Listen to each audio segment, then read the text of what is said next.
Mark 5. They came to the other side of the sea, to the country of the Gerasenes. And when Jesus had stepped out of the boat, immediately there met him out of the tombs a man with an unclean spirit. He lived among the tombs, and no one could bind him any more, not even with a chain, for he had often been bound with shackles and chains. But he wrenched the chains apart, and he broke the shackles in pieces. No one had the strength to subdue him. Night and day among the tombs and on the mountains, he was always crying out and cutting himself with stones. And when he saw Jesus from afar, he ran and fell down before him, and crying out with a loud voice, he said, "What have you to do with me, Jesus, Son of the Most High God? I adjure you by God, do not torment me!" For he was saying to him, "Come out of the man, you unclean spirit." And Jesus asked him, "What is your name?"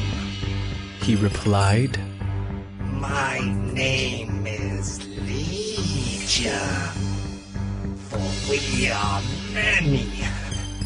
And he begged him earnestly not to send them out of the country. Now a great herd of pigs was feeding there on the hillside, and they begged him, saying, "Send us to the pigs, and let us enter them." So he gave them permission. And the unclean spirits came out and entered the pigs, and the herd, numbering about 2,000, rushed down the steep bank into the sea and were drowned in the sea. The herdsmen fled and told it in the city and in the country, and people came to see what it was that had happened. And they came to Jesus and saw the demon-possessed man, the one who had had the legion, sitting there, clothed and in his right mind, and they were afraid.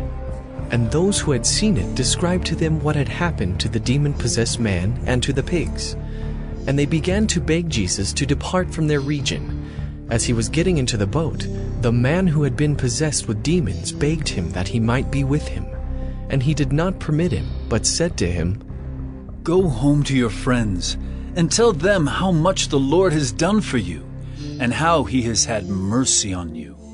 And he went away and began to proclaim in the Decapolis how much Jesus had done for him, and everyone marveled. And when Jesus had crossed again in the boat to the other side, a great crowd gathered about him, and he was beside the sea. Then came one of the rulers of the synagogue, Jairus by name, and seeing him, he fell at his feet and implored him earnestly, saying, "My little daughter is at the point of death. Come and lay your hands on her, so that she may be made well and live." And he went with him, and a great crowd followed him and thronged about him. And there was a woman who had had a discharge of blood for 12 years, and who had suffered much under many physicians, and had spent all that she had, and was no better, but rather grew worse.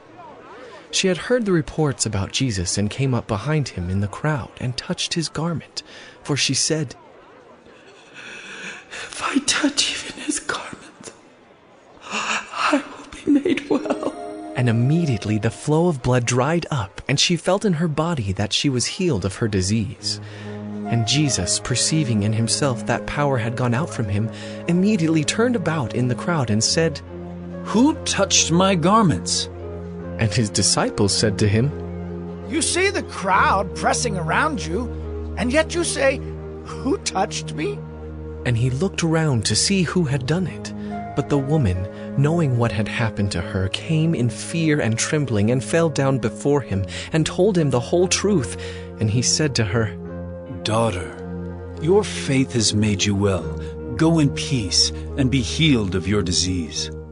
While he was still speaking, there came from the ruler's house some who said, "Your daughter is dead. Why trouble the teacher any further?"